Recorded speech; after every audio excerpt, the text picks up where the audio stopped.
Prepárate para una inmersión, o inmersión en un caso que te hará pensando, te dejará con la piel de gallina. Un auténtico rompecabezas en la costa búlgara. Ah, sí. Hoy vamos a explorar la misteriosa desaparición de Lars Mittank, Ajá. un joven alemán, 28 años, de vacaciones con amigos, unas vacaciones que acabaron convirtiéndose en una pesadilla. Lars se esfumó, Mm, sin dejar rastro, en 2014 cerca del aeropuerto de Varna. sí. Y no hablamos de una selva remota, ni de un callejón oscuro, no. What? Desapareció a plena luz del día, Ay. en un aeropuerto abarrotado, con cámaras de seguridad por todas partes. Y Mm, nunca más se le volvió a ver. increíble. ¿Qué pasó realmente con Lars Mittank? Es un caso que desde luego desafía toda lógica. La mayoría de las desapariciones que acaparan la atención pública suelen ocurrir en lugares aislados, peligrosos. Pero un aeropuerto, un lugar tan transitado, controlado, es verdaderamente desconcertante. Totalmente. Para intentar arrojar algo de luz sobre este enigma, vamos a repasar los últimos días de Lars, paso a paso, analizando las pistas, los eventos, incluso los detalles en principio parecían insignificantes. Empecemos por el principio, sus vacaciones en Golden Sands. Unas vacaciones que al menos al comienzo parecían de lo más normales. Lars y sus amigos se alojaron en este famoso complejo turístico búlgaro, disfrutando del sol, la playa, las fiestas, lo típico de un grupo de jóvenes en vacaciones. Sí, un escenario que en principio no presagiaba nada extraño. Pero un incidente, una pequeña trifulca, que quizás ahora, con la perspectiva del tiempo, cobre más relevancia. ¿Te refieres al altercado que tuvo con unos aficionados del Bayern de Múnich en un bar? Exacto.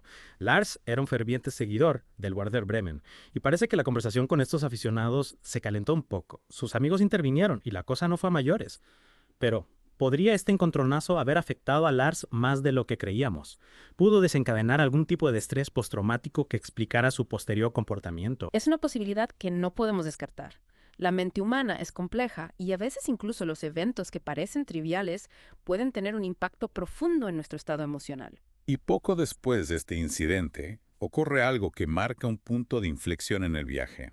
Lars sufre una lesión en el oído. Una rotura de tímpano, para ser exactos. El médico le recetó antibióticos y le recomendó no volar hasta que su oído estuviera completamente recuperado. Sus amigos regresaron a Alemania, pero Lars se quedó en Bulgaria esperando un nuevo vuelo. Y aquí es donde la historia comienza a teñirse de misterio.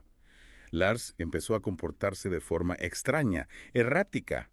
Desde el hotel llamaba a su madre en un estado de agitación, Sí. susurrando, diciendo que lo estaban siguiendo, que querían hacerle daño. Madre mía. Incluso llegó a pedirle que cancelara sus tarjetas de crédito. Un comportamiento que, según sus amigos y familiares, no encajaba en absoluto con la personalidad de Lars. Era un chico tranquilo, responsable, sin ningún historial de problemas mentales. Y las cámaras de seguridad del hotel captaron imágenes que no hacen más que alimentar las dudas. Se veía a Lars deambulando por el vestíbulo a altas horas de la noche, mirando constantemente por las ventanas, escondiéndose en el ascensor, como si realmente temiera que alguien lo estuviera vigilando. Todo apunta a que Lars estaba experimentando un estado de paranoia aguda.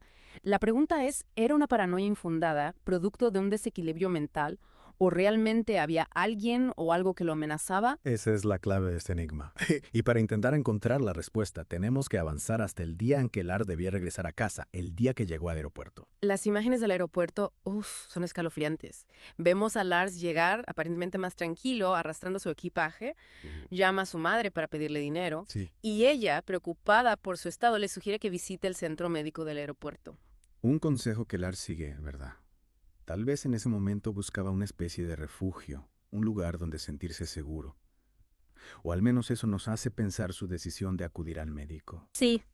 Lars acude al centro médico. El doctor lo examina y no encuentra ninguna razón médica que le impida volar.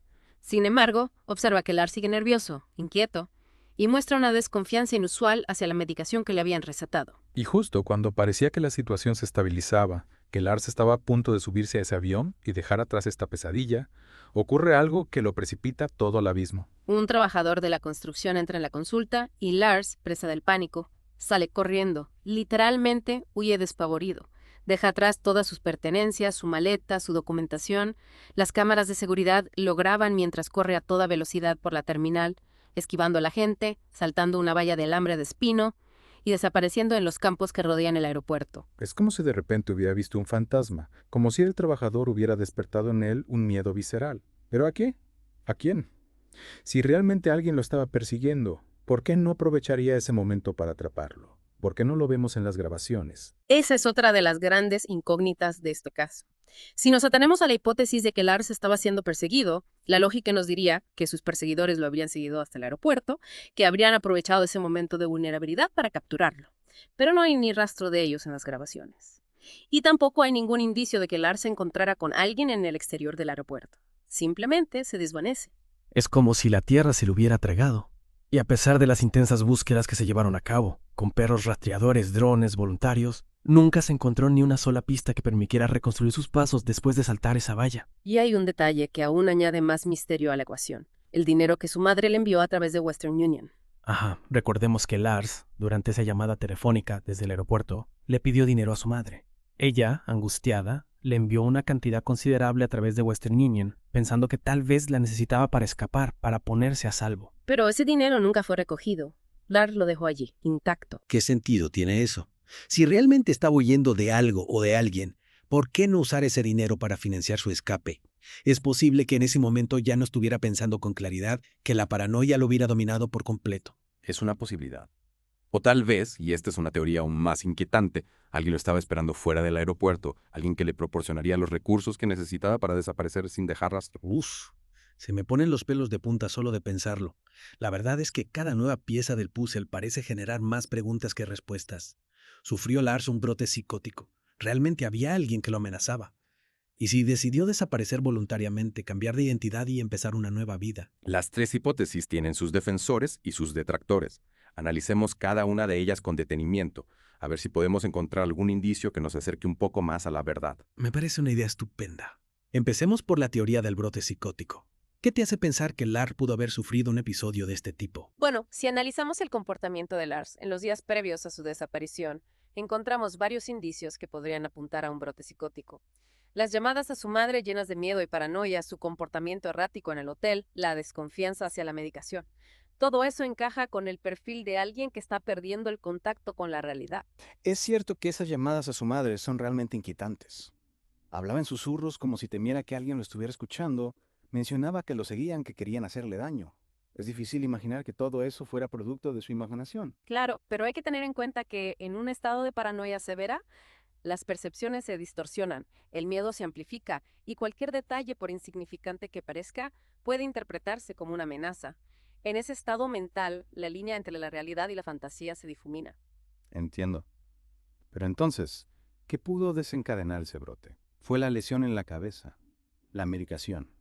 ¿O tal vez una combinación de ambos factores? Es probable que se tratara de una tormenta perfecta. La rotura de tímpano, el estrés de estar solo en un país extranjero, la preocupación por no poder volar.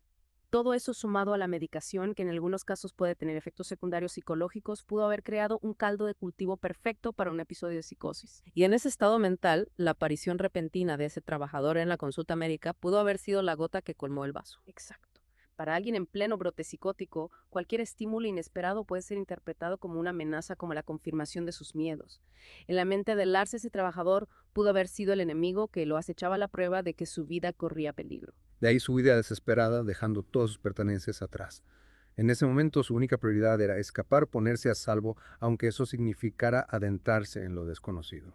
Y aquí es donde nos topamos con otro de los grandes misterios del caso. ¿Qué pasó con Lars después de saltar la valla? Si estaba sufriendo un brote psicótico, ¿dónde fue? ¿Cómo pudo sobrevivir solo sin dinero, sin documentación? Las autoridades barajaron la posibilidad de que hubiera deambulado sin rumbo por los campos desorientado, confundido, que tal vez hubiera sufrido un accidente o hubiera caído víctima de algún animal salvaje. Pero nunca se encontró ningún rastro, ningún indicio que confirmara esa hipótesis. Y la teoría de que alguien lo esperaba al otro lado de la valla, alguien que lo ayudó a desaparecer, tampoco termina de cuadrar. Si realmente hubiera contado con esa ayuda, ¿por qué no recogió el dinero que su madre le envió? Es un callejón sin salida. Parece que cada respuesta genera nuevas preguntas. Cada pista nos aleja un poco más de la verdad. La desaparición de Lars Mittank es un caso que desafía cualquier lógica, un enigma que nos recuerda la fragilidad de la mente humana y lo poco que sabemos sobre los límites de la realidad. Un caso que, a pesar del paso del tiempo, sigue despertando fascinación e inquietud a partes iguales. Quizá algún día salga a la luz una nueva prueba, un nuevo testimonio que arroje luz sobre este misterio. pero por ahora la verdad sobre lo que le ocurrió a Lars Mittank sigue perdida en la niebla de la incertidumbre. Y con esa reflexión nos despedimos por hoy. La historia de Lars Mittank nos dejó un sabor amargo, una sensación de desasosiego, y nos recuerda que a veces la realidad supera la ficción. Hasta la próxima inmersión, esperando que el próximo caso, aunque igual de apasionante, nos permita desentrañar todos sus secretos.